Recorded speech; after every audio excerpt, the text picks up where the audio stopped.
চলো 1 নম্বর প্ল্যাটফর্ম থেকে মেইন গেটে যেতে হবে।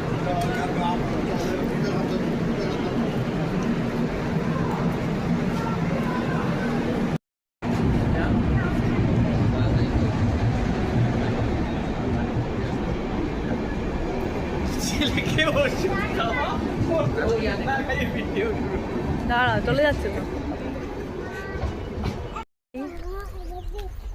সকালবেলা আমরা এখন পাঠানকোট ক্যান্টনমেন্টে নেমে গেছি। এই যে ভিউ, এই যে ভিউটা, এই যে ভিউ।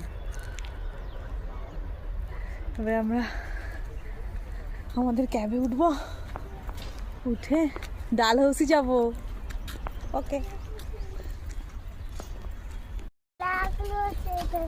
এই যে আমরা এখন হেঁটে হেঁটে পাঠানকোট ক্যান্টনমেন্ট স্টেশন থেকে যাচ্ছি গাড়ির উদ্দেশ্যে। পুরো সবুজে ঘেরা, চারিদিকে মিলিটারি ক্যাম্প ভর্তি। পাঠানকোট স্টেশন।